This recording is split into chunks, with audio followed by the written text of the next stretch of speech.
Good morning बच्चों। अब हम लोग चलते हैं गणित अध्याय 1 प्रश्नावली 1.1 का पहला क्वेश्चन हल करते हैं। गणित कक्षा 9 है, प्रश्नावली 1.1 का पहला क्वेश्चन हल करते हैं। क्या शून्य एक परिमेय संख्या है जिसे p बटा q के रूप में लिखा जा सके, जहां p और q पूर्णांक हैं और q is not equal to 0। देखिए बच्चों, आपको पता है कि कोई भी परिमेय संख्या तब होती है जब उसका हर 0 ना हो। q is not equal to 0 यानी कि उसका हर 0 नहीं होना चाहिए। और a तथा b, या यूं कह लो p और q क्या होने चाहिए? पूर्णांक होने चाहिए। और पूर्णांक 3 तरह के होते हैं, निगेटिव होता है, पॉजिटिव होता है और 0 होता है। तो देखिए 0 भी एक पूर्णांक है, जो कि इसमें कहा है कि p और q एक पूर्णांक है। तो हम 0 को क्या लिख सकते हैं बेटा? 0/1 दोनों पूर्णांक, 0/1 की भी पूर्णांक और 0/5। तो ये भी देखिए, ये आपके परिमेय संख्या है। क्या शून्य एक परिमेय संख्या? देखिए परिमेय संख्या के लिए जो रूल लागू होता है उन सभी का पालन कर रहा है। देखिए a और p, यहाँ p और q दिया है। p और q क्या है? p और q पूर्णांक हैं और q is not equal to 0। देखिए q is not equal to 0 है, इसका मतलब कि 0 एक क्या है? शून्य क्या है? शून्य एक पूर्णांक है, शून्य एक परिमेय संख्या है। परिमेय संख्या है, इससे ये सिद्ध होता है कि शून्य एक परिमेय संख्या है जिसको p बटा q के रूप में लिखा जा सकता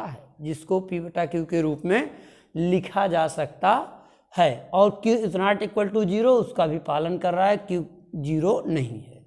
चलिए अगला क्वेश्चन देखते हैं बच्चों। क्वेश्चन नंबर 2, 3 और 4 के बीच परिमेय संख्याएं ज्ञात कीजिए। 6 परिमेय संख्या, 3 और 4 के बीच 6 परिमेय संख्या ज्ञात कीजिए बच्चों। तो देखिए सबसे पहले हम इसको क्या करेंगे? परिमेय संख्या के रूप में लिख लेंगे 3/1 और 4/1। 3/1 और देखिए 4/1। अब हमको 6 ज्ञात करना है, तो 6 से 1 बढ़ा करके 6 1 7। तो हम दोनों तरफ क्या करेंगे? गुणा कर देंगे 7 से, और गुणा दोनों पक्षों में होगा, ऊपर और नीचे दोनों पक्षों में गुणा होगा, तो गुणे 7। ठीक, तो अब देखिए कितना हो गया? 7 3 21 और 7 1 7। ये कितना हो गया? ये हो गया 7 4 28 बटा 7 1 7। अब देखिए 21/7 और 28/7 के बीच क्या संख्या है? 21 के बाद 22/7, 23/7, 24/7, 25/7, 26/7 और 27/7। 1 2 3 4 5 6। ठीक, ये आपका उत्तर हो गया। आंसर क्या हो गया बच्चों? ये 22/7। लेते हैं क्वेश्चन नंबर 3, 3/5 और 4/5 के बीच 5 परिमेय संख्याएं ज्ञात कीजिए।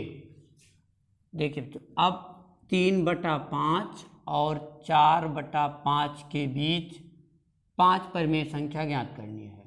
तो 5 ज्ञात करनी है, तो 5 में 1 मिला के आप 6 से गुणा कर दीजिए, ऊपर और नीचे दोनों तरफ 6 से गुणा कर दीजिए दोनों पक्षों में। ये हो गया 6 3 18, 18/30 और ये हो गया 6 4 24, 24/30। अब इसके बीच में बच्चों आपको निकाल लेना है कितना है? 18 के बाद 19, 19/30, 20/30, 21/30, 22/30, 23/30, हाँ 23/30, 24 तो है ही, 23/30। देखिए बच्चों, ये आपकी 5 परिमेय संख्याएं हो गई। ये आपकी 5 परिमेय संख्याएं हो गई। चलिए बच्चों, क्वेश्चन नंबर 4 देखते हैं। 1.1 अभ्यास 9th मैथ का। नीचे दिए गए कथन सत्य हैं या असत्य हैं, कारण के साथ अपने उत्तर दीजिए। कारण के साथ अपने उत्तर दीजिए। इसमें 3 क्वेश्चन हैं कि प्रत्येक प्राकृतिक संख्या एक पूर्ण संख्या होती है, प्रत्येक पूर्णांक एक पूर्ण संख्या होती है, प्रत्येक परिमेय संख्या एक पूर्ण संख्या होती है। तो चलिए पहला देखते हैं बच्चों। इन सबको आप एक ही लाइन में सीख जाएंगे। इन सबको आप एक ही लाइन में सीख सकते हैं, बस ज़रूरत है ध्यान देने की।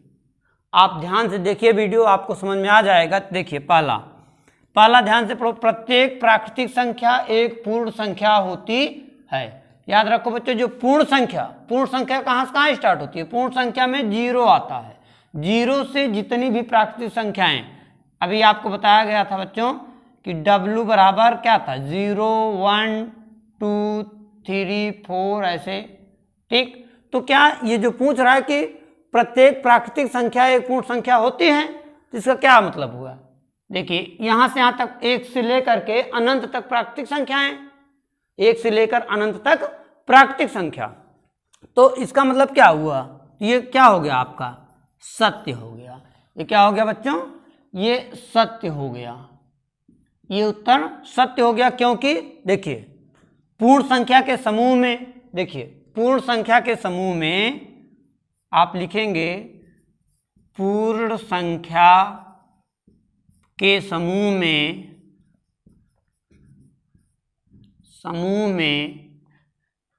सभी प्राकृतिक संख्या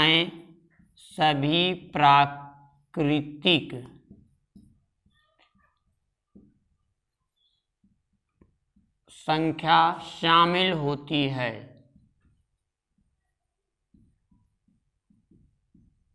सभी पूर्ण संख्या के समूह में सभी प्राकृतिक संख्याएं शामिल होती हैं। तो अगर हम 0 को छोड़ दें तो क्या हो जाएगा?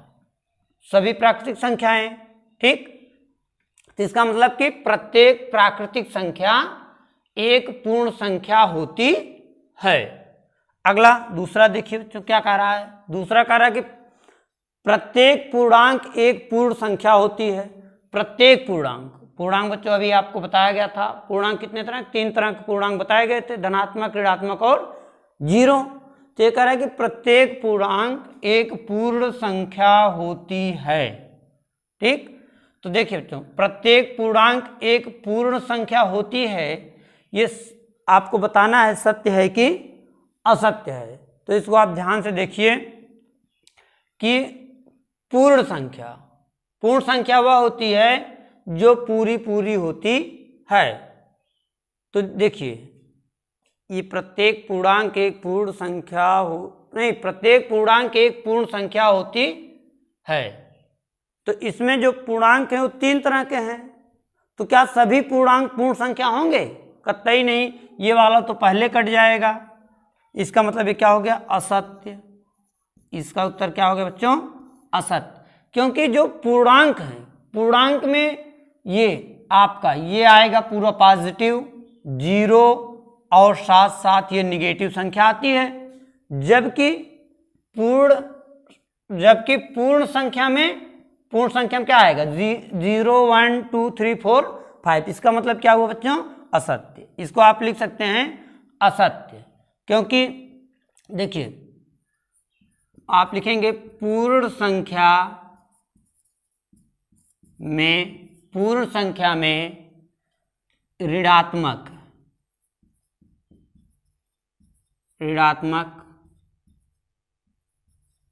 संख्या समूह नहीं होता।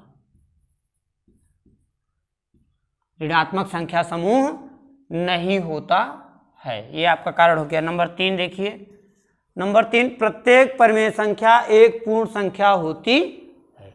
तो देखिए बच्चों, जो पूर्ण संख्या है वो क्या है?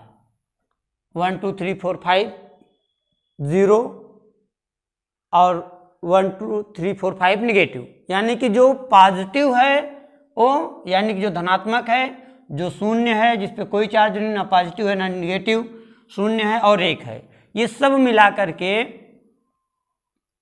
अच्छा ये पूर्ण कहा है, हाँ चलिए देखते हैं। प्रत्येक परिमेय संख्या एक पूर्ण संख्या होती है। तो इसको देखिए, परिमेय संख्या के लिए क्या लागू होता है बेटा, P बटा Q। तो क्या,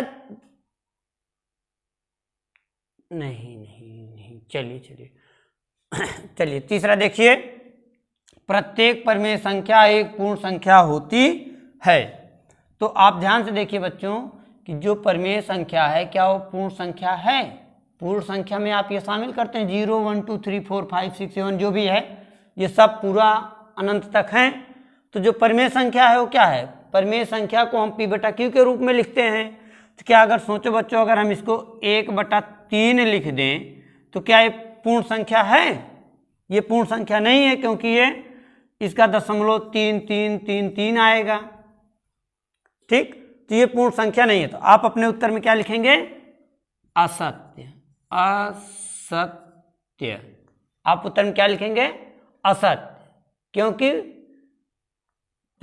लिखेंगे प्रत्येक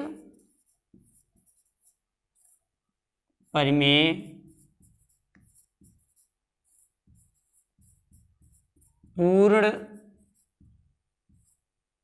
प्रत्येक परिमेय संख्या पूर्ण संख्या नहीं होती है। ठीक बच्चों, हमें उम्मीद है कि आपको ये क्वेश्चन बहुत ही सहज तरीके या सरलता से समझ में आया होगा। तो वीडियो को लाइक और सब्सक्राइब करना ना भूलें।